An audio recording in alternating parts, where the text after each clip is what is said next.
bebeği yaratan onun en iyi rızkını o bilir. Ondan dolayı bebek kaç haftalıksa, kaç günlükse, hatta gününe göre ilk günler örneğin kolostrum denilen bir madde yüksekliği var sütü, anne sütünde.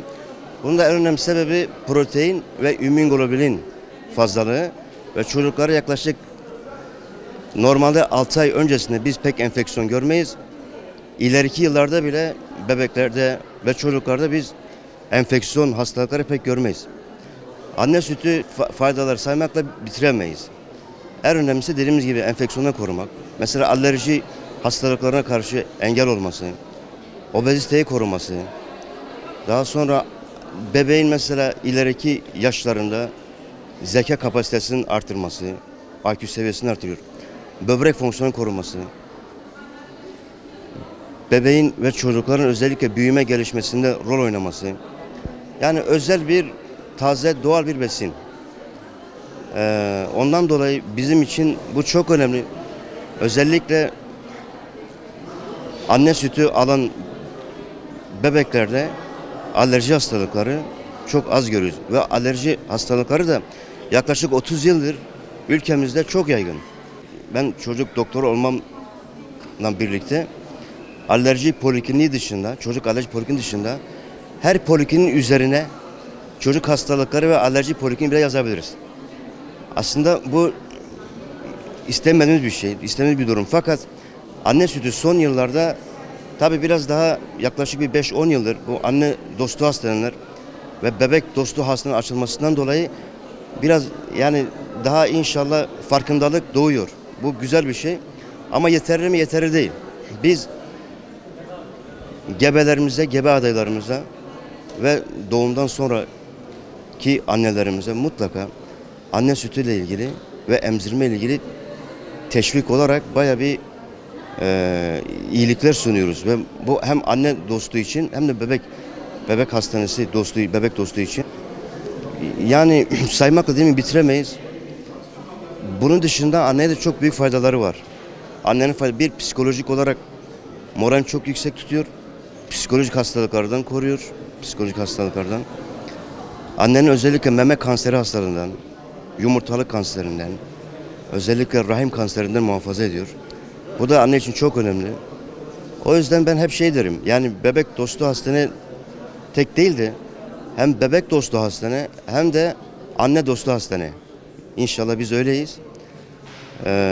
Yani saymakla bitiremeyiz faydalarını da. Bizim tabii asıl amacımız, en önemli amacımız en doğal ve taze besini bebeğe ilk yarım saatte ulaştırmak, anne sütünü. Hem ulaştırdığımızda hem anne bebek ölümleri de azalıyor ve daha sonrasında da sağlıklı nesiller yetişiyor. Doğumdan hemen ilk sonra. Ondan dolayı aslında bizim yani sezaryen doğan bebeklerde bırak yarım saati ilk 5 dakikada acil müdahaleden sonra, bebeğin işlemlerinden sonra anne ve bebeğe ten teması yapıyoruz. Maksat burada annenin moralinin yüksek olması ve oksitosini salgılamak annenin ve bebeğe bir an önce anne sütü vermek. Amacımız bu.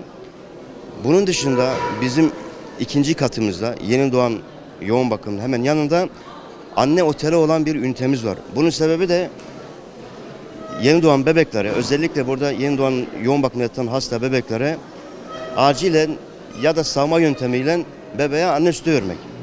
Çünkü anne sütü bizim vazgeçilmez bebeğin özellikle besinidir. Bundan dolayı biz çok önemsiyoruz anne sütünü. Ondan dolayı bayağı bir çalışmalarımız var.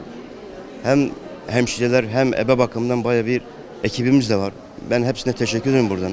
Kur'an-ı Kerim'de onların diyor bir ayette emzirmeden kesilmeleri 24 aydır. Bir ayette de gebelik ile birlikte 30 ay diye geçiyor. 2 tane ayet var bununla ilgili.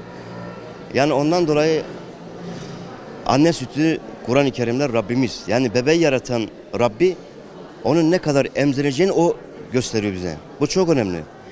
Yani anne kendi kafasına göre, baba kendi kafasına göre bebeği anne sütünden ayıramaz. Yani hem bu devirde şu sıkıntımız da var. Anne babalar çok rahat. Çok rahat olduğundan dolayı bırak bebeği emzirmeyi, bebek bile artık yapmıyorlar. Yani doğum oranı çok düştü. Yani bu kim besleyecek? İşte maddi imkanımız iyi değil. Bunun rızkını kim verecek diye. Ama Allah Teala rızka kefildir. Şu an 8-8,5 milyar insan varsa hepsinin rızkına kefil. Ondan dolayı bebek 6 aylık bile doğsa, çok küçük, yani düşük doğum ağırlıklı bile olsa Rabbi onun için özel bir besin yapmış. Ona göre özel bir süt yapmış. Biz bunu bileceğiz.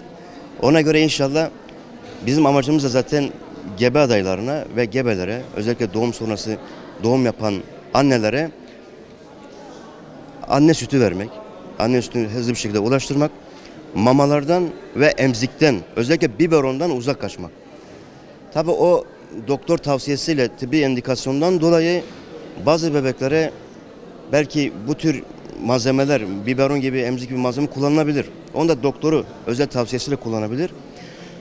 Hani bu şekilde inşallah biz de hem aileler olarak, hem doktor olarak, hem çocuk uzmanı olarak, hem sağlık çalışanı olarak bu ilk besinden, özel besinden ve çok güzel bir besinden, doğal taze besinden, ideal besinden biz bebeği ayırt etmeyelim.